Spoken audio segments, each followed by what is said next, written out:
Jumat pada maghrib. Insya Allah pada malam hari ini kajian spesial yaitu kajian tentang hijrah dan niat yang bisa melesatkan. Mari kita awali dulu majelis kita bahas basmalah bersama-sama. Bismillahirrahmanirrahim. Ada para dalam bermajelis apabila Ustaz sudah menyampaikan materi ilmiah di bawah sama untuk tidak saling selesai pun teman Ustaz Ali terbawa papan di bawah semalam. Bismillahirrahmanirrahim. Assalamualaikum warahmatullahi wabarakatuh. Innal hamdalillah nahmaduhu wa nasta'inuhu wa nastaghfiruhu wa nastahdihi wa natubu ilaihi wa na'udzu billahi min shururi anfusina wa min sayyiati a'malina. May yahdihillahu fala mudilla lahu wa man yudlilhu falan tajida lahu waliyyan mursyida. فنشهد أن لا إله إلا الله وحده لا شريك له له الملك وله الحمد وهو على كل شيء قدير اللهم صل وسلم على سيدنا وحبيبنا محمد وعلى آله وصحبه ومن تبعهم بإحسان إلى يوم الدين رضينا بالله ربا وبالإسلام دينا بمحمد نبيا ورسولا اللهم انفعنا بما علمتنا وعلمنا ما ينفعنا اللهم إنا نعوذ بك من علم لا ينفع ومن قلب لا يخشع ومن نفس لا تشبع ومن دعاء لا يسمع ربنا آتنا في الدنيا حسنة وفي الآخرة حسنة وقنا عذاب النار. Bapak-Ibu dirahmati Allah Subhanahu wa taala, seperti biasa kita awali kajian kita agar lebih diberkahi Allah Subhanahu wa taala dengan membaca Al-Fatihah. Lanjutkan dengan sayyidul istighfar dan doa mencari ilmu. Kita mulai dengan ta'awudz terlebih dahulu. A'udzu billahi minasy syaithanir rajim. Bismillahirrahmanirrahim. Alhamdulillahi rabbil alamin. Ar-Rahmanir-Rahim. Maliki yaumiddin. Iyyaka na'budu wa iyyaka nasta'in. Ihdinas siratal mustaqim siratal ladzina an'amta 'alaihim ghairil maghdubi 'alaihim waladdallin. Amin. Bismillahirrahmanirrahim. Anta Rabbi la ilaha illa anta khalaqtani wa ana 'abduka wa ana 'ala 'ahdika wa wa'dika mastata'tu a'udzu bika min syarri ma sana'tu abu'u laka bi ni'matika 'alayya wa abu'u bi dhanbi faghfir li fa innahu la yaghfiru dhunuba illa anta rabbi shrah li sadri wa yassir li amri wahlul 'uqdatam min lisani yafqahu qawli rabbi zidni 'ilma warzuqni fahma amin ya rabbal alamin. Sehat semua Bapak Ibu? Alhamdulillahirabbil alamin. Allah memberikan kepada kita nikmat yang sangat banyak dan sudah sepatutnya nikmat-nikmat tersebut kita syukuri. Kita pergunakan dalam rangka ketakwaan, dalam rangka ketaatan dan ibadah kepadanya. Semoga Allah Subhanahu wa taala senantiasa menambahkan nikmatnya untuk kita semua dan semoga semua yang hadir di sini mendapatkan keberkahan dari Allah Subhanahu wa taala. Semoga dipanjangkan umurnya, diluaskan rizkinya, diberikan keluarga yang sakinah, mawaddah, rahmah, serta dipenuhi dengan keberkahan dan semoga kita semua bisa wafat dalam keadaan husnul khatimah. Kita haturkan juga salawat dan salam kepada junjungan kita Nabi wa Habibuna Muhammad sallallahu alaihi wasallam. Semoga selaku umatnya kita bisa istiqomah menjalankan sunnah-sunnahnya agar kita bisa mendapatkan syafaat yang paling utama, syafaatul ummah, dan semoga kita semua bisa mendapatkan surga yang paling tinggi, Firdaus al-A'la. Amin ya Allah ya Rabbal alamin. Bapak Ibu rahmat Allah Subhanahu wa taala. beberapa hari yang lalu, hari Selasa kalau nggak salah ya, kita peringati tahun baru Hijriyah. Tahu nggak awal mula sejarahnya gimana? Ternyata awal mula adanya tahun baru Hijriyah itu karena kerancuan penanggalan atau kerancuan waktu penulisan surat di zaman Umar bin Khattab. Jadi pada saat zaman Umar bin Khattab itu ada beberapa surat yang masuk dan juga ada beberapa surat yang keluar. Sama seperti dalam administrasi kenegaraan seperti itu ya. Nah, surat-surat yang masuk ke negara atau ke Khalifahan Umar bin Khattab itu biasanya berisi mengenai aduan-aduan atau permasalahan-permasalahan di daerah. Dan biasanya diselesaikan dengan skala prioritas atau mana yang lebih dahulu dilaporkan. Nah, waktu itu Umar kebingungan. Tanggalnya sih ada gitu. Bulannya juga ada, tapi tahunnya tahun kapan ini? Ini yang tahun ini apa tahun kemarin gitu. Yang ini juga sama. Ini yang tahun ini apa tahun kemarin? Jadi mana yang sudah dahulukan? Karena kerancuan inilah, maka dikumpulkanlah para sahabat, para tabi'in untuk membahas awal tahun dalam Islam. Kenapa?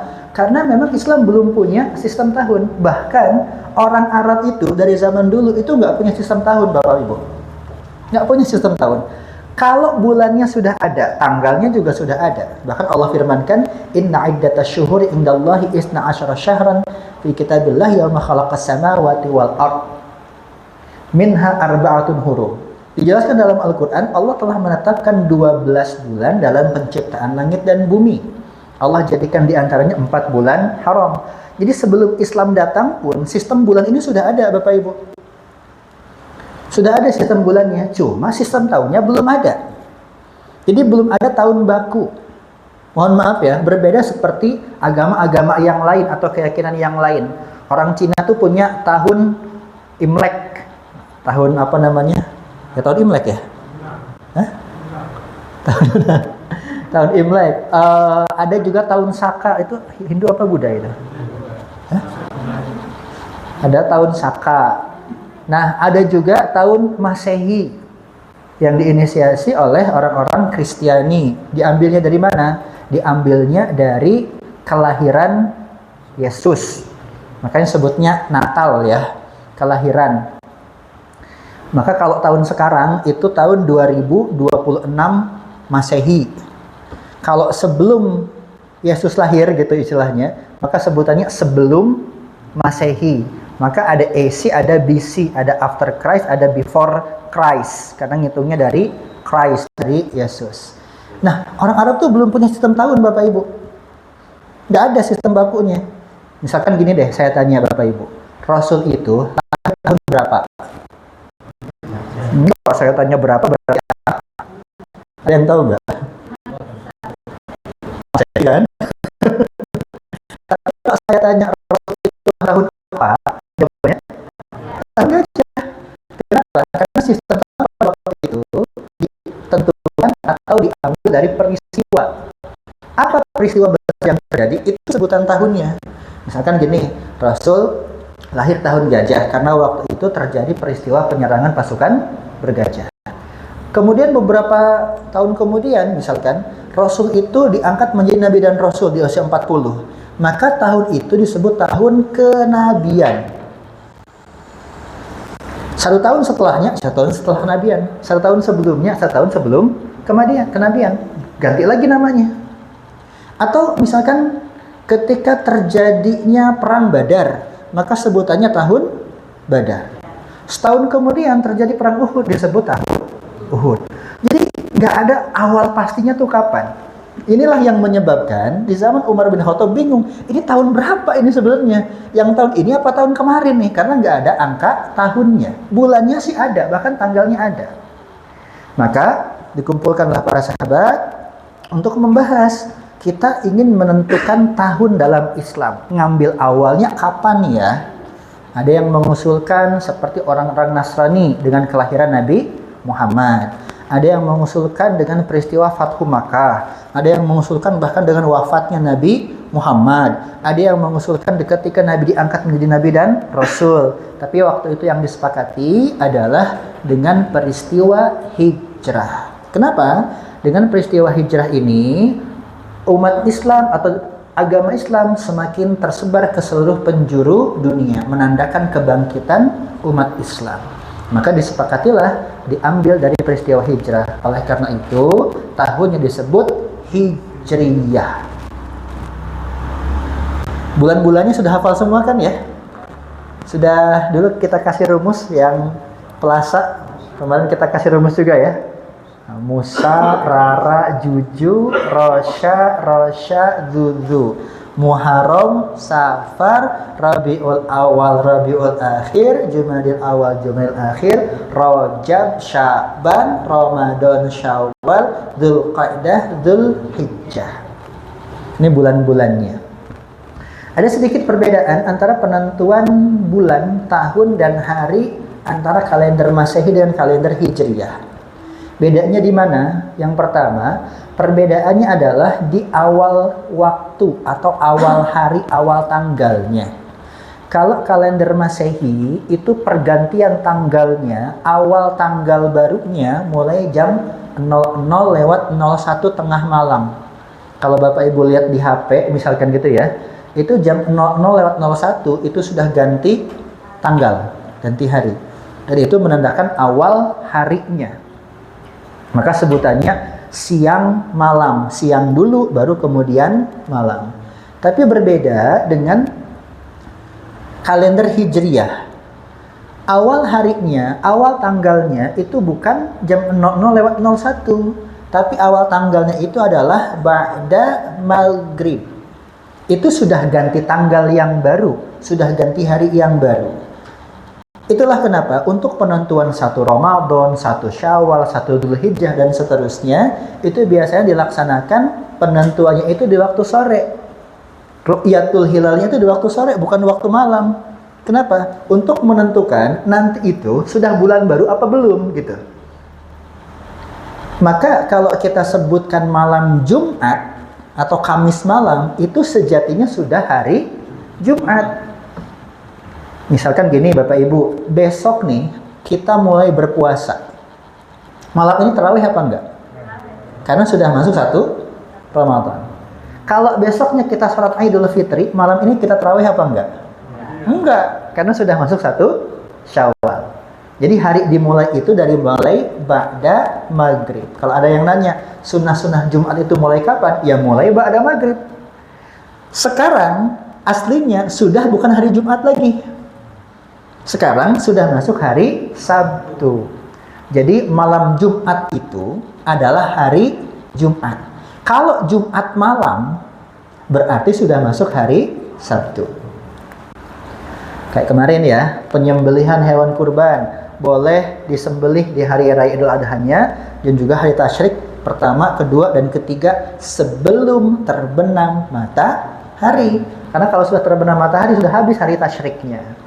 Jadi untuk awal harinya itu dimulai dari malam. Makanya dalam sebulan itu bukan siang malam tapi lailan wa nahara. Malam dulu baru siang. Nah, yang berbeda lagi adalah jumlah harinya dalam 1 bulan. Kalau kalender Masehi 1 bulan itu kalau nggak 30 ya 31. Kecuali Februari. Ya, tahu ngitungnya caranya pakai ini ya, pakai tangan ya. Kalau yang ada tulangnya ini 31, yang nggak ada tulangnya 30. Dari SD diajarin seperti itu. Januari 31, Februari nggak nyampe 31, Maret 31, April 30, terus seperti itu, balik lagi ke Agustus 31, nanti ketemu Desembernya 31 lagi. Maka jumlah dalam 1 tahun harinya adalah 365 hari. Kenapa 30 sampai 31? Karena memakai sistem peredaran matahari, asyams. Makanya sebutannya kalender syamsiyah. Sedangkan dalam kalender Hijriyah itu menggunakan peredaran bulan, al-qamar. Maka sebutannya qamariyah. Dan ketika menggunakan peredaran bulan, maka hari dalam 1 bulan itu kalau nggak 29 ya 30 maksimal. Nggak ada yang nyampe 31. Nabi SAW juga bersabda seperti itu. Sumu li ru'yatihi wa aftiru li ru'yatihi. Fa in ghumma 'alaikumul ghamam fa akmilu iddata syahra salasina yauman. Puasa dengan lihat hilal, berlebaran juga dengan lihat hilal. Kalau nggak kelihatan, maka diikmalkan, disempurnakan, digenapkan menjadi 30 hari. Itu sudah batas maksimal hari dalam 1 bulan.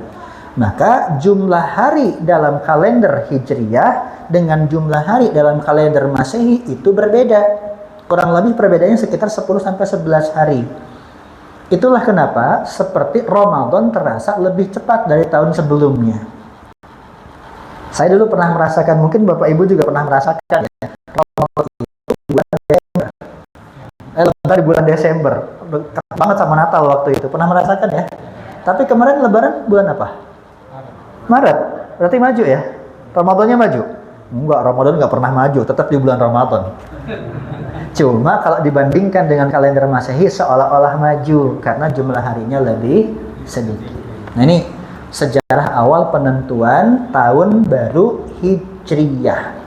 Untuk peristiwa hijrahnya, sejarah hijrahnya tidak saya sampaikan karena terlalu panjang atau bahkan mungkin sudah disampaikan dalam Sirah Nabawiyah.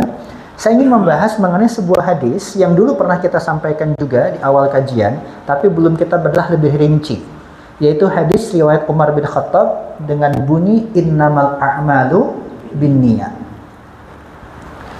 Hadis ini sangat-sangat terkenal, bahkan boleh dibilang hadis yang paling terkenal karena dalam setiap buku akidah, dalam setiap buku fikih itu pasti ada hadis ini, apalagi dalam kitab hadis gitu. Kenapa? Karena perkara niat merupakan awal dari segala amalan. Setiap amal tergantung dari niatnya. Niat ini menentukan seseorang mendapatkan pahala atau tidak dari ibadahnya, dan menentukan seseorang dihukum atau tidak dari kesalahannya, tergantung niatnya.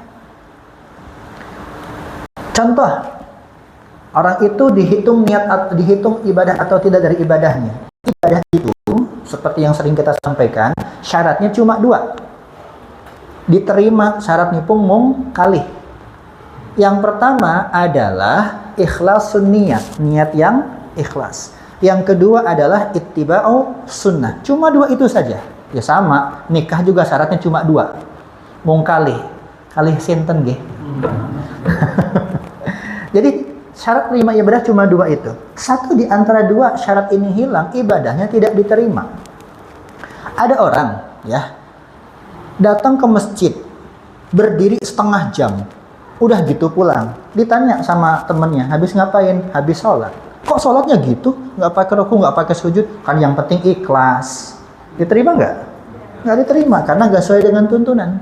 Sebagaimana ketika kehilangan keikhlasan, orang sholatnya bagus banget, sholatnya khusyuknya luar biasa, baca Qur'annya merdu, takbirnya syahdu, wah keren banget lah sholatnya gitu.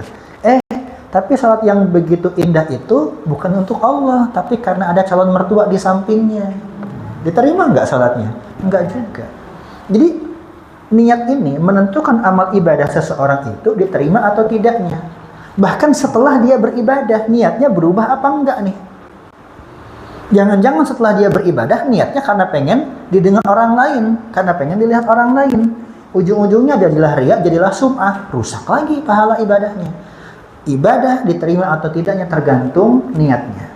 Sebagaimana perbuatan kemaksiatan, sebagaimana perbuatan dosa, pelanggaran dalam syariah dihitung sebagai dosa atau tidak tergantung niatnya. Emang ada orang melakukan pelanggaran nggak dosa? Ada. Nabi Shallallahu Alaihi Wasallam bersabda, "Rufi al-qalam anis salasa." 3 hal atau 3 orang ya, 3 jenis orang yang perbuatannya tidak dihitung. Apalagi perbuatan dosanya nggak dihitung sebagai perbuatan dosa. Yang pertama adalah aninna ini hatta yastaikil, dari orang yang tidur sampai dia itu bangun. Orang kalau tidur kemudian pas lagi tidur dia itu ngelindur, ngomong ucapan-ucapan yang mohon maaf ya kasar sekalipun, itu nggak dihitung dosa, nggak sadar. Bahkan ketika seorang suami ketika ngelindur mentalak istrinya, tidak jatuh talaknya karena tidak disertai dengan niat, dengan kesadaran. Jadi orang tidur tidak dihukumi. Yang kedua adalah anis sabiyyi hatta yablugh. Dari anak kecil sampai dia itu balik. Jadi anak kecil kalau melakukan perbuatan itu nggak dihukumi. Kalau dia melakukan perbuatan ibadah, dia nggak dapat pahala. Yang dapat pahala adalah orang yang ngajarinnya. Kalau yang ngajarinnya adalah orang tuanya, maka orang tuanya dapat pahala. Tapi kalau yang ngajarinnya guru ngajinya, ya orang tuanya nggak dapat pahala, cuma dapat hikmahnya saja kan gitu. Yang dapat pahala ya guru ngajinya. Makanya sering kita wanti-wanti, tolong ajari betul anak kita. Kita sendiri yang ngajarin. Paling minimalnya bacaan Al-Fatihah deh. Masa itu juga diserahkan kepada guru ngajinya semua, terus kita dapat apa sebagai orang tua? Jadi anak kecil itu nggak dapat pahala kecuali disampaikan kepada orang tuanya. Pun demikian halnya, anak kecil tidak berdosa. Jadi mohon maaf ya, kita itu ya harusnya ngiri betul sama anak kecil itu. Mereka belum dibebani taklif, nggak kena dosa mereka kalau berbuat salah. Nah yang ketiga, anil jununi hatta yafiq. Orang yang gila sampai dia itu sembuh dari gilanya, sampai sadar. Selama dia nggak sadar, maka perbuatan apapun yang dilakukan dalam kegilaannya, maka tidak dihitung sebagai perbuatan dosa. Kecuali gilanya musiman, atau gilanya itu kambuh-kambuhan. Maka yang dihitung itu yang ketika sembuhnya saja, kalau pas gilanya tidak. 3 jenis manusia. Berarti yang dihukumi siapa? Mukallaf. Muslim, baligh, aqil. Itu yang dihukumi dengan perbuatan pahala ataupun dosa. Tapi tidak semua mukallaf itu kalau melakukan kesalahan dihukumi dosa. Bahkan seorang mukallaf pun bisa terlepas dari dosa dalam 3 kondisi. Nabi SAW bersabda, Innallaha tajawaza li an ummati al-khata' wan nisyan wa mastukrihu alaihi. Dia bukan anak kecil, sudah gede. Dia bukan orang kafir, seorang muslim. Dia juga bukan orang gila. Dia waras. Tapi 3 kondisi. Kondisi yang pertama, khata'. Apa itu khata'? Keliru. Salah karena tidak tahu. Itu enggak dihukumi sebagai perbuatan dosa, walaupun dia salah. Dia salah karena tidak tahu, maka tidak berdosa.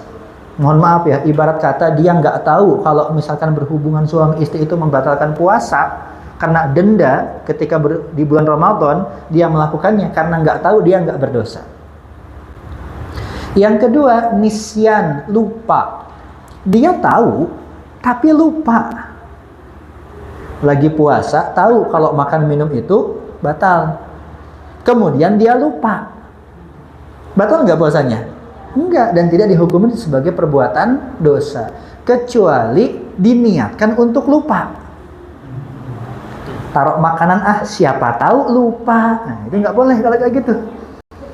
Itu udah berniat kalau seperti itu. Nah, yang ketiga, wa mastukrihu alaihi adalah terpaksa. Ketika seorang terpaksa untuk melakukan perbuatan yang buruk karena bukan keinginan dia dan tidak ada niat dari hatinya, maka dia pun tidak dihukumi dengan perbuatan dosa. Jadi niat ini menentukan seseorang dapat pahala atau tidak, atau menentukan seseorang diganjar dengan dosa ataukah tidak. Lebih jauh dari itu, kita ketahui bahwasanya niat itu untuk menyengajakan sesuatu. Karena an-niyatu hiya al-qasdu. Niat itu adalah menyengajakan, menuju kepada sesuatu, itu namanya niat. Tanpa adanya niat maka tidak dihitung. Yang ingin saya bahas lebih lanjut, terutama tentang penggabungan niat dalam beribadah atau dalam beramal. Ini dibahas oleh Imam Jalaluddin As-Suyuti. Ya, Imam Jalaluddin As-Suyuti, nama beliau adalah Abdurrahman bin Kamaluddin bin Abu Bakar Muhammad Jalaluddin As-Suyuti. Beliau salah satu imam yang sangat terkemuka, lahir di Kairo di Mesir, wafat juga di Mesir, wafat tahun 911 Hijriah. Beliau seorang al-hafidh, seorang ulama hadis, sudah jelas juga seorang penghafal Al-Quran, dan beliau mempunyai karangan yang sangat banyak dalam berbagai macam disiplin ilmu. Sekitar 600 sampai 17 karangan beliau. 600 sampai 700 kitab yang beliau karang. Nah, di antara yang sangat terkenal adalah tafsir Jalalain. Pernah dengar? Jalalain itu dua jalal. Yang pertama Jalaluddin Al-Mahalli, yang kedua Jalaluddin As-Suyuti. Namanya Jalalain. Kalau kita mungkin tafsirnya jalan lain ya. Nah, yang terkenal juga adalah kitab Al-Ashbah wan Nadhair yang membahas mengenai kaidah-kaidah fikih. Nah, dalam kitab Al-Ashbah wan Nadhair ini, Imam As-Suyuti menjelaskan tentang kaidah dalam menggabungkan niat. Jadi maksudnya gini Bapak Ibu, amalnya satu tapi niatnya lebih dari satu. Kemarin kan sempat ada yang nanya tuh, Ustaz boleh nggak kalau qadha Ramadan sekaligus puasa Syawal? Nah, ibadahnya satu tapi niatnya dua. Atau boleh nggak tahiyatul masjid sekaligus rawatib? Ibadahnya satu tapi niatnya dua. Baik, kita akan bahas bagaimana cara menggabungkan niat berdasarkan kaidahnya.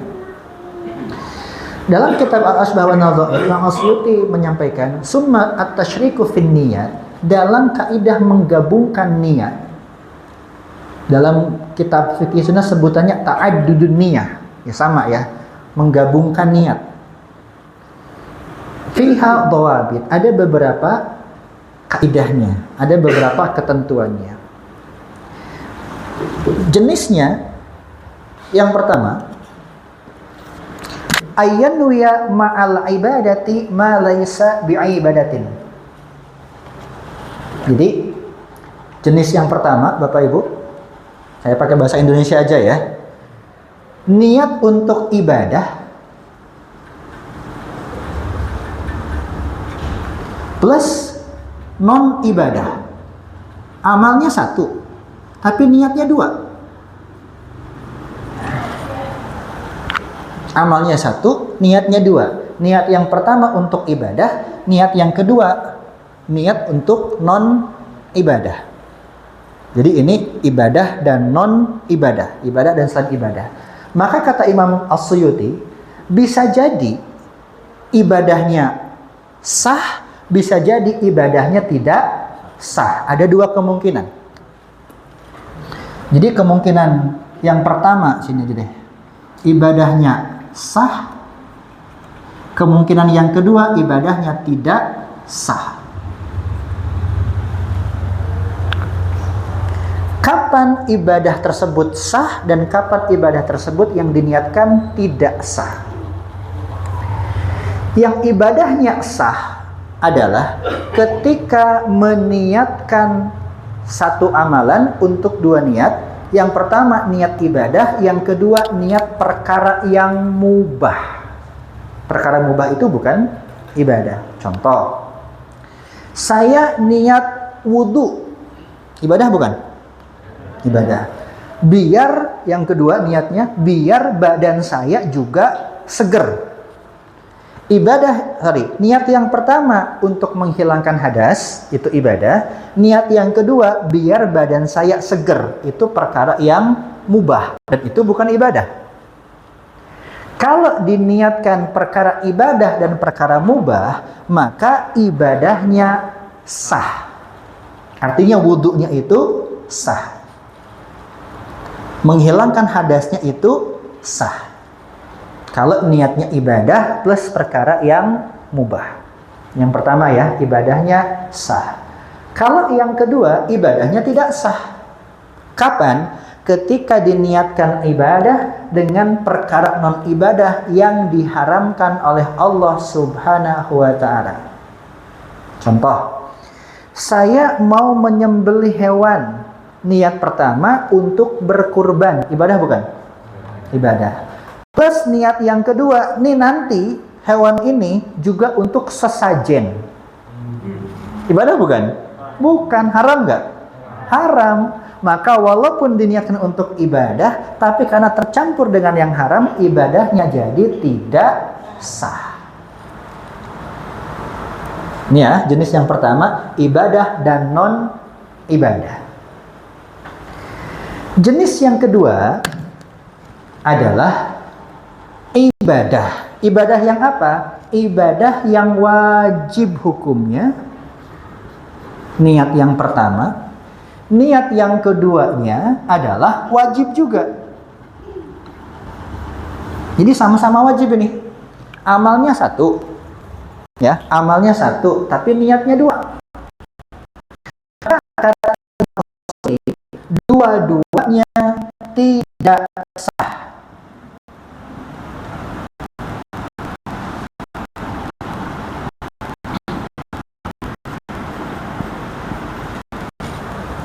Contohnya gimana? Gini. Puasa. Puasa itu wajib apa enggak? Tergantung puasa apa. Puasa Ramadan wajib enggak? Wajib.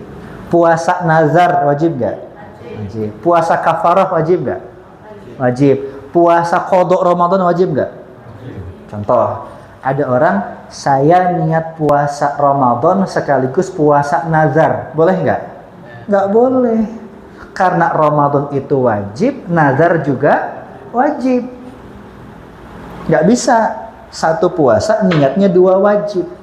Atau gini, saya niat puasa nazar sekaligus puasa bayar kafaroh. Juga nggak boleh. Kenapa? Karena dua-duanya wajib.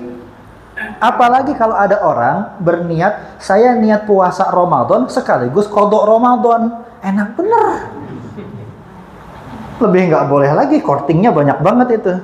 Ramadannya wajib, qadha Ramadan juga wajib. Jadi kalau dua-duanya wajib, maka dua-duanya tidak sah. Kecuali, nah ada kecualinya. Kecuali niat untuk menghilangkan hadas besar plus niat untuk menghilangkan hadas kecil dalam satu mandi. Kita junub, wajib mandi nggak? Nah, niat mandi itu dua. Pertama, niat untuk menghilangkan hadas besar. Yang kedua, niat menghilangkan hadas kecil. Maka dua-duanya sah. Hadas besarnya hilang, hadas kecilnya apalagi. Itulah kenapa setelah mandi tidak perlu lagi untuk berwudu. Kenapa? Hadas kecil sudah otomatis hilang dengan hadas besar. Atau dalam kondisi haji dan umroh yang sama-sama wajib, maka diniatkan boleh dengan satu amalan. Nawaitul hajja wal umrata, boleh. Jadi cuma ada dua ya, haji dan umroh, kemudian mandi dan wudu, menghilangkan hadas besar dan menghilangkan hadas kecil. Selain itu nggak bisa, wajib ketemu wajib tuh nggak bisa dalam satu amalan. Contoh, sholat. Saya niat sholat zuhur sekalian sholat asar. Nggak boleh. Sholatnya satu, niatnya dua. Nggak bisa. Karena sama-sama wajib. Kalau dijamak, boleh. Sholatnya masing-masing. Zuhur satu, asar satu. Tapi waktunya dibarengkan. Tapi kalau sholatnya sekaligus satu, niatnya dua, nggak bisa. Kenapa? Dua-duanya wajib. Paham ya Bapak Ibu? Jadi kalau wajib ketemu wajib tidak bisa. Jenis yang ketiga adalah ibadah yang sunnah ketemu sunnah. Boleh nggak sunnah ketemu sunnah? Ibadahnya sunnah plus ibadah sunnah. Amalnya satu. Niat sunnahnya dua. Maka kata Imam As-Suyuti, dua-duanya sah. Dua-duanya sah. Contoh, amal sunnah seperti ini. Salat tahiyatul masjid sunnah apa enggak? Sunnah. Salat qabliyah rawatib sunnah apa enggak? Sunnah.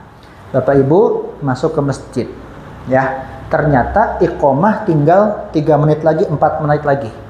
Cuma cukup satu sholat. Kan pilihannya banyak. Bisa tahiyatul masjid, bisa syukrul wudu, atau bahkan mungkin bisa qobliyah. Saya sholat yang mana ini? Cuma cukup satu nih.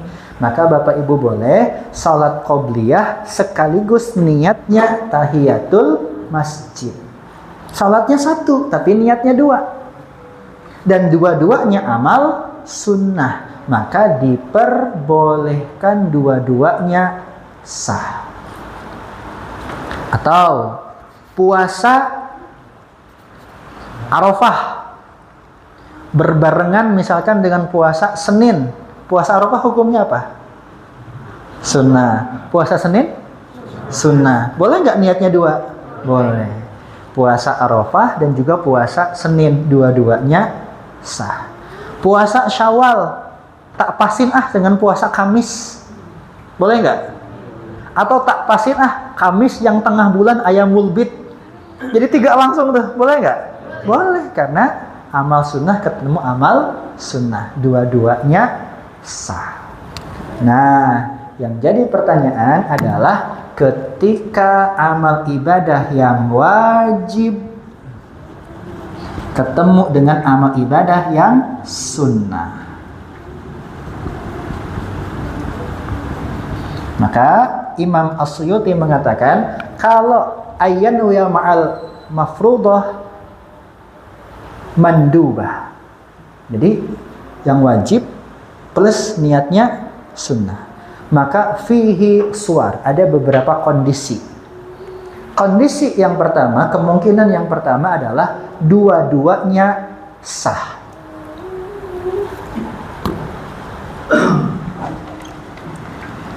Dua-duanya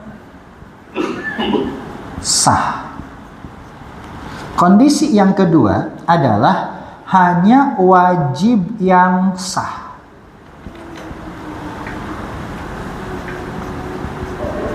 Kondisi yang ketiga hanya sunnah yang sah. Berarti wajibnya nggak sah. Dan kondisi yang keempat, dua-duanya tidak sah. Jadi ada 4 kemungkinan. Bisa jadi niat wajibnya sah dan juga niat sunnahnya sah dua-duanya. Bisa jadi niat wajibnya yang sah, sunnahnya tidak sah. Bisa jadi kebalikannya, niat sunnahnya yang sah, wajibnya nggak sah. Dan bisa jadi dua-duanya malah tidak sah. Contohnya gimana? Gini, untuk wajib dan sunnah yang dua-duanya sah, niat wajib juga, niat sunnah juga. Contohnya adalah qadha Ramadan berbarengan dengan puasa Senin Kamis. Qadha Ramadan hukumnya apa? Wajib. Kalau Senin Kamis puasanya sunnah. Ketika wajib ketemu dengan sunnah, dua-duanya bisa sah selama amal sunnah tersebut tidak terkait dengan amal wajibnya. Ini menurut pendapat beberapa ulama. Maksudnya gimana, Ustaz? Gini, Bapak Ibu masuk ke masjid, ternyata sudah iqamat untuk sholat subuh. Niatkan sholat subuh sekaligus niat qobliyah subuh. Itu nggak bisa, karena peruntukannya berbeda. Subuh sendiri, qobliyah subuh juga sendiri. Ada istilahnya al-maqsudah lidzatiha dan ghairu maqsudah lidzatiha. Dan memang qobliyah subuh ini terkait dengan salat subuhnya. Beda halnya ketika Bapak Ibu meniatkan salat subuh dengan tahiyatul masjid bareng. Subuhnya hukumnya apa? Tahiyatul masjid hukumnya apa? Dan tahiyatul masjid ini nggak terkait dengan sholat subuh, mau kapan pun boleh. Tahiyatul masjid waktu duha boleh nggak? Siang-siang boleh nggak? Malam-malam boleh nggak? Berarti nggak terkait dengan sholat tertentu. Maka ketika tidak terkait dengan sholat tertentu, boleh menggabungkan sholat wajib dengan sholat sunnah. Tapi kalau sholat sunnahnya terkait dengan sholat wajibnya, ya nggak bisa. Ini pula pendapat sebagian besar ulama yang mengatakan bahwasannya qadha Ramadan tidak bisa digabungkan dengan puasa Syawal. Kenapa? Karena puasa Syawal itu masih ada keterkaitan dengan puasa Ramadan. Dalam hadis Nabi Shallallahu Alaihi Wasallam, "Man shoma Ramadana tsumma atba'ahu sittan min Syawal, maka seperti ka'annahu shoma dahra kullah." Barang siapa puasa Ramadan kemudian diikutkan setelahnya puasa 6 hari di bulan Syawal. Berarti masih ada keterkaitan dengan puasa Ramadannya. Dan qada Ramadan itu seperti puasa Ramadan. Jadi catatannya untuk yang dua-duanya sah ini ketika memang amal sunnahnya terlepas dari hal apapun. Amal sunnah itu bebas gitu. Itu bisa dua-duanya sah. Tapi ada kondisi Bapak Ibu yang sah yang wajibnya saja. Sunnahnya nggak sah. Kapan itu? Ketika seseorang ingin melaksanakan ibadah haji untuk yang pertama kalinya. Haji pertama kali hukumnya apa? Wajib. Kalau haji kedua, ketiga, keempat hukumnya apa? Berarti Haji Muhyiddin itu hukumnya sunnah ya. Ini orang haji untuk pertama kali Bapak Ibu. Tapi dia niatnya dua. Niat haji wajib, sekalian haji sunnah. Maka yang sah cuma wajibnya saja. Sunnahnya nggak sah. Kenapa? Wong dia baru pertama kali. Dia nggak bisa dapat amal sunnahnya. Karena bagi dia haji itu adalah haji wajib. Maka yang sah apa? Yang wajibnya saja. Tapi ada juga kemungkinan yang sah yang sunnahnya saja. Dibalik. Ini orang haji untuk yang kedua kalinya, ketiga kalinya. Maka hukumnya apa? Sunnah. Dia niatkan, sama haji wajib juga niatnya. Nggak bisa. Bagi dia niatnya cuma sunnah. Atau gini, Ibu, Bapak punya uang 5.000. Cuma 5.000 gitu. Nggak ada yang lain duitnya. Memang cuma itu. Diniatkan untuk sodakoh. Ibadah bukan? Hukumnya apa? Sunnah. Uang 5.000 ini selain untuk sodakoh, ibu bapak juga niatkan buat zakat. Sementara bapak ibu nggak punya uang lagi, bapak ibu bukan muzaki, bahkan bapak ibu seorang mustahik. Zakat itu hukumnya wajib, sodakoh hukumnya sunnah. Tapi uangnya cuma 5.000. Maka 5.000 ini sah untuk sodakoh, tapi tidak sah untuk zakat. Kenapa? Ya karena kita belum wajib zakat. Maka dihitungnya cuma amal sunnahnya saja yang sah. Karena tidak wajib. Nah sekarang kalau diniatkan wajib dan sunnah itu bisa dua-duanya tidak sah. Bisa dua-duanya tidak sah. Kalau tadi dua-duanya sah, ini dua-duanya nggak sah nih. Contohnya apa? Contohnya adalah ketika seseorang menggabungkan niat takbiratul ihram dan takbir intiqal dalam satu gerakan. Contoh gini Bapak Ibu. Bapak Ibu berdatang ke masjid nih. Mau sholat berjamaah, imam lagi ruku. Kan kita mau nyusul. Kemudian kita bertakbir, Allahu Akbar, langsung ruku. Satu kali takbir, Allahu Akbar, langsung ruku. Ini takbir apa? Kalau diniatkan dua takbir, niat takbiratul ihram juga, niat takbir intiqal juga, dua-duanya tidak sah. Kenapa? Terjadi kerancuan. Yang satu takbiratul ihram itu wajib, rukun. Yang kedua takbir intiqal itu sunnah, bukan rukun. Ini yang mana? Rukun apa bukan? Jadi kalau diniatkan berbarengan Allahu Akbar, takbiratul ihram juga dan intiqal juga, dua-duanya tidak sah. Kalau diniatkan cuma satu masih sah Bapak Ibu. Allahu Akbar, niatnya takbiratul ihram, itu masih sah. Tapi kalau niat dua-duanya nggak sah, lebih nggak sah lagi, niatnya cuma takbir intiqal tanpa takbiratul ihram. Gimana sholatnya tanpa takbiratul ihram? Yang lebih baik gimana? Dipisah. Allahu Akbar, Allahu Akbar. Ini sah bittifaqil ulama. Tapi kalau digabungkan seperti itu, dua-duanya tidak sah. Adzan dulu ya.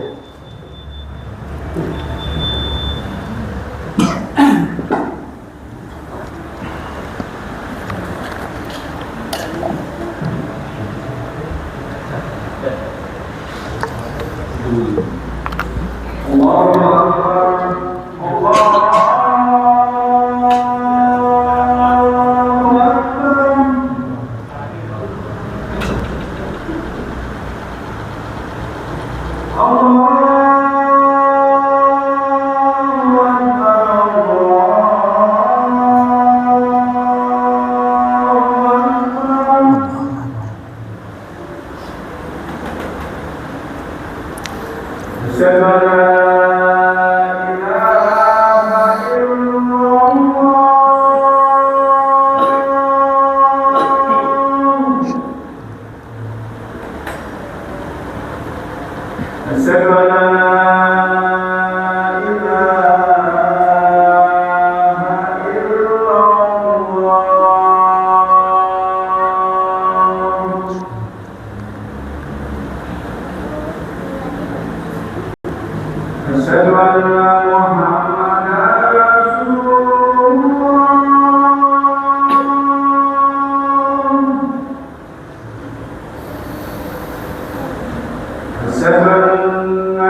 Baik Bapak Ibu, saya lanjutkan sedikit ya. Jenis yang terakhir itu adalah non ibadah diniatkan bersama non ibadah. Jadi perbuatannya dua-duanya non ibadah Bapak Ibu. Kalau yang pertama itu ibadah dan non ibadah ya. Kalau yang ini perbuatannya dua-duanya non ibadah. Maka kata Imam As-Suyuti, ulama berbeda pendapat. Ulama berbeda pendapat. Pendapat yang paling kuat mengatakan bahwasanya harus memilih di antara dua niat ini. Mana yang diniatkan itu yang dilakukan atau sah dilakukan. Contoh, ada orang berniat yang pertama untuk mentalak istrinya. Ibadah bukan talak. Bukan. Masa cerai ibadah? Plus untuk menzihar istrinya. Tahu zihar? Menyamakan seseorang atau menyamakan istri dengan punggung ibu. Dua-duanya bukan ibadah. Talak bukan ibadah. Memutus tali pernikahan. Zihar juga bukan ibadah. Mengharamkan istrinya tapi tidak dicerai. Anti alayya ka dhahri ummi. Kamu seperti punggung ibuku. Maksudnya apa? Digauli enggak. Diharamkan atas dirinya. Tapi dicerai juga enggak. Baik talak maupun zihar dua-duanya bukan ibadah. Maka kata para ulama, dia harus memilih satu di antara dua hal ini. Talak atau zihar. Kenapa? Karena konsekuensinya berbeda. Kalau dia milih talak, berarti konsekuensinya jatuhlah ya 3 rujuk saja, kecuali talak 3 kan gitu. Tapi kalau zihar ya, kalau zihar belum tentu jatuh talak. Jatuh talak kalau memang diinginkan sebagai talak. Kalau bukan talak harus merujuk kembali atau membatalkan ucapannya, maka dia harus membayar denda. Dendanya apa? Siyam syahraini mutatabi'aini. Puasa 2 bulan berturut-turut. Kalau talak langsung cerai, kalau ini belum tentu cerai. Gitu loh. Kalau ini rujuknya tinggal rujuk, kalau ini harus puasa 2 bulan berturut-turut. Konsekuensinya beda. Maka karena dua-duanya bukan ibadah, harus dipilih yang mana ini. Yang diinginkan itu yang mana? Talaknya atau ziharnya. Ini kalau dua-duanya non ibadah. Baik, lanjutan hadis tadi adalah wa innamal likulli imri'in ma nawa faman kanat hijratuhu ila Allah wa rasulih fa hijratuhu ila Allah wa rasulih wa man kanat hijratuhu lid-dunya yusibuha aw imra'atin yankihuha fa hijratuhu ila ma hajar ilaihi. Hadis ini Nabi sallallahu alaihi wasallam sampaikan berkaitan dengan seseorang yang berhijrah bukan karena Allah dan Rasulnya, tapi berhijrah karena takut kehilangan pujaan hatinya.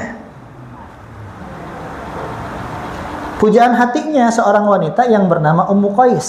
Maka orang ini disebut muhajir Ummu Qais. Orang yang berhijrah karena Ummu Qais. Disinggung sama Nabi. Kalau hijrahnya untuk Allah dan Rasulnya, maka dia akan mendapatkan ridha Allah dan Rasulnya. Tapi kalau hijrahnya hanya untuk mendapatkan perkara duniawi saja, atau hanya ingin mendapatkan wanita yang dicintai untuk dinikahi, maka hijrahnya ke situ, tapi nggak dapat ridha Allah dan Rasulnya. Ini suatu peringatan bagi kita juga, Bapak Ibu rahmati Allah Subhanahu wa taala. Yang pertama, dalam berhijrah kita itu butuh niat. Orang nggak bisa berhijrah kalau nggak berniat. Niatkan untuk berhijrah. Saya berniat untuk memperbaiki diri. Insya Allah kita sudah melewati ini. Kita sudah berniat untuk memperbaiki diri. Buktinya apa? Malam ini kita bareng-bareng di sini untuk memperbaiki diri kita. Yang kedua, dalam berhijrah selain butuh niat di awal, juga butuh mempertahankan niat tersebut atau istiqomah dalam hijrahnya. Kenapa? Banyak orang yang berhijrah tapi hijrahnya itu musiman. Hijrahnya kalau pas Ramadan doang, misalkan gitu. Setelah Ramadan, ya balik lagi. Ya walaupun mohon maaf ya, ada artis-artis yang ketika Ramadan itu pakai kerudung, nutup aurat, habis Ramadan buka lagi, ya masih mending lah daripada nggak pernah nutup aurat sama sekali. Tapi kalau berhijrah itu ya kalau bisa lurus gitu loh, terus menerus. Makanya butuh yang namanya istiqomah. Dan untuk menjaga istiqomah itu perlu yang namanya at-tajdid fin niyah. Senantiasa memperbaharui kembali niat kita dalam berhijrah.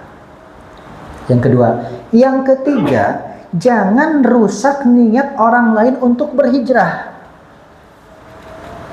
Oke, kita sedang berhijrah. Ada orang baru mulai berhijrah. Dan mungkin menurut kita belum sempurna dalam berhijrah. Jangan dicemooh, jangan diremehkan, jangan direndahkan. Sering kita contohkan misalkan ada ibu-ibu ya, tadinya nggak pakai kerudung, kemudian mau pakai kerudung. Tapi kerudungnya baru kerudung yang minim banget lah kerudungnya itu. Belum syar'i lah gitu bahasanya. Masih kerudung gaul dan kerudung seadanya. Jangan sampai kita katakan pakai kerudung kok gitu. Itu bisa merusak niat orang. Orang namanya baru belajar nggak langsung bisa. Kenapa kita nggak ambil sisi positifnya? Ucapkan dulu alhamdulillah. Walaupun kerudungnya masih pendek, tapi sekarang udah mau pakai kerudung. Daripada sebelumnya nggak pakai kerudung. Sambil didoakan, semoga nanti lebih baik lagi. Kemarin ada yang nanya, Ustaz, gimana sih orang sholat bertato? Kalau orang lihatnya negatif, bilangnya apa? Sholat kok tatoan. Nah itu. Tapi lihat sisi positifnya, alhamdulillah. Walaupun dia bertato, dia mau sholat. Jangan baru mau sholat langsung dibilang sholat kata. Akhirnya nggak mau sholat sekalian. Itu namanya merusak niat orang untuk berhijrah. Dan yang melakukan seperti itu adalah setan. Setan tuh paling nggak suka orang jadi baik, tuh paling nggak suka. Akan dihalangi dengan berbagai macam cara. Dinyinyirin lah, diremehkan dan seterusnya. Bahkan disuudzonin. Lah paling-paling katanya. Hati-hati, jangan seperti setan. Maka semangat berhijrah ini yang pertama diniatkan dengan tulus ikhlas. Yang kedua, pertahankan niat hijrah kita ya. Jangan sampai berubah, apalagi bercabang atau berpaling. Yang ketiga, jangan remehkan, jangan rusak niat orang lain untuk berhijrah. Maka kita niatkan dengan semangat tahun baru Hijriah, mari kita berhijrah untuk menjadi sosok yang lebih baik lagi. Karena kata para ulama, al-hijratul al-hijratul yaum, laisa bihijratil mahal, walakin bihijratil ahwal. Hijrah sekarang ini bukan dengan hijrah berpindah tempat, bukan. Tapi lebih kepada hijrah kondisi diri kita. Dari yang tidak baik menjadi lebih baik lagi. Dari yang tadinya jarang beribadah menjadi lebih rajin lagi. Yang mungkin tadinya jauh dari masjid lebih dekat lagi. Dari yang mungkin kata-katanya masih kasar menjadi lebih lembut lagi. Dari yang mungkin tidak baik kepada saudara, tetangga maupun keluarga lebih ramah lagi. Itu inti dari hijrah. Gitu ya Bapak Ibu. Ada waktu sedikit, ada yang mau ditanyakan? Enggak Pak? Assalamualaikum warahmatullahi wabarakatuh. Waalaikumsalam. Ada dua pertanyaan. Pertama, kalau kita pindah agama dari muslim ke muslim, Mu'alaf berarti? terus karena suami kepada istri, ketika yang suaminya Islam, pindah Islam, itu hubungan dengan jadi bukannya dari itu karena Islam dan tidak Islam. Yang pertama itu, yang kedua, saya sendiri pribadi itu sering bangun jam 2 malam. Itu tahajud. Pas itu lupa untuk sholat isya. Terus saya niatkan 2 sekaligus isya sama tahajud. Itu berapa tidak? Belajar sama itu. Baik. Yang pertama, kalau orang itu masuk Islam karena pasangannya masuk Islam, soalnya kalau nggak masuk Islam nanti cerai misalkan gitu ya, maka bagaimana hukumnya? Ada dua hukum. Hukum yang pertama hukum zahir. Ketika dia mengucapkan 2 kalimat syahadat, maka dia dihukumi sebagai seorang muslim. Maka sudah berhak atas hak dan jatuh atasnya kewajiban sebagai seorang muslim. Itu hukum yang pertama, hukum zahir. Yang kedua, hukum batin, yaitu masalah keimanan. Oke, dia seorang Islam, tapi apakah dia mukmin? Tergantung dari hatinya. Dia berislam itu karena memang takut ditinggalkan istrinya atau ditinggalkan suaminya, atau karena dia betul-betul memilih Islam sebagai agama. Tapi kalau ada orang berislam karena memang ikut pasangannya, jangan dicegah-cegah. Gak apa-apa, biar masuk Islam dulu. Siapa tahu dengan yang tadinya mungkin pura-pura masuk Islam, jadi betul-betul beriman. Dengan mendengarkan kalimat-kalimat thayyibah, dengan melihat nilai-nilai keislaman. Jadi hukumnya 2. Yang pertama, muslim apa bukan? Muslim secara zahir. Mukmin apa bukan? Dikembalikan kepada niat dalam hatinya. Oke. Kemudian pertanyaan yang kedua, menggabungkan antara sholat wajib isya dengan qiyamul lail. Boleh atau tidak? Setahu saya, karena caranya berbeda, ya. Kan kalau qiyamul lail 2 rakaat. Tahajud ya, 2 rakaat. Kalau sholat isya memang 4 rakaat. Wallahu alam mungkin tidak bisa. Tapi kalau memang niatnya qiyamul lail itu boleh. Lah, bedanya apa, Ustaz? Tahajud itu bagian dari qiyamul lail. Qiyamul itu artinya menghidupkan malam. Dan menghidupkan malam tidak mesti hanya dengan tahajud. Bisa dengan zikir, bisa dengan salawat dan lain-lain. Tapi kalau diniatkan tahajud, wallahu alam mungkin tidak bisa karena caranya yang berbeda. Ada juga yang mengatakan bisa jadi boleh karena qiyamul lail itu tidak terkait dengan sholat isya-nya. Seperti itu. Cukup atau ada lagi? Monggo, Bu. Waalaikumsalam.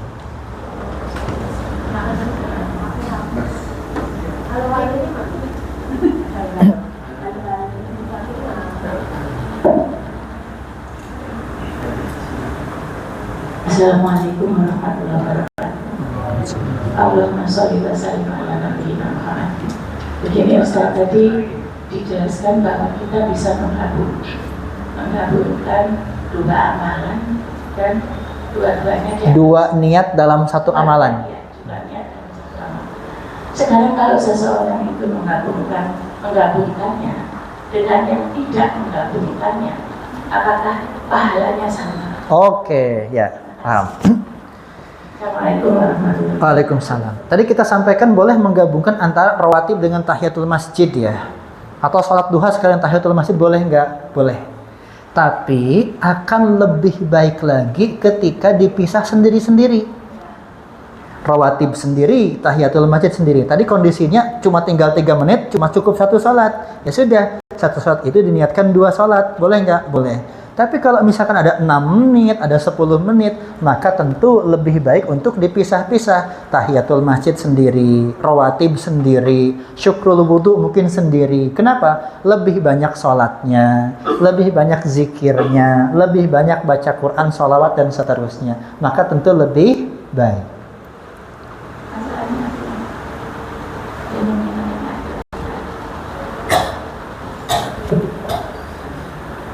Lalu fenomena yang ada saya sering melihat terutama di puasa itu banyak yang mengambil apakah itu bisa disebut rukhsah yang semacam itu, walaupun waktunya masih panjang, masih ada waktu yang lain, misalnya menggabungkan puasa 2 sunnah gitu misalnya, tetapi padahal masih ada waktu yang lain. Apa misalnya biasa puasa Senin Kamis, kemudian Syawal dimasukkan di situ, diniatkan 2. Padahal kan masih banyak waktu yang lain. Apakah seperti itu juga pahalanya sama? Baik. Banyak sekali seperti itu. Terima kasih. Misalkan ibu bapak ke masjid, amalnya ke masjid. Yang pertama niat i'tikaf, plus niat juga untuk silaturahim, plus niat juga untuk kajian, boleh nggak? Boleh. Insya Allah dapat pahalanya. Tapi kalau misalkan memang dalam ibadah tadi, puasa tadi ya, boleh nggak sih menggabungkan niat Syawal sekaligus Senin Kamis? Jika berbarengan dengan Senin Kamis, boleh-boleh saja. Niatkan dua pahala. Tapi kalau mau dipisah, tentu lebih baik lagi. Bukan termasuk rukhsah ya. Kalau rukhsah itu kan keringanan karena suatu kesulitan. Ini sih memang betul, nggak ada sulitnya gitu.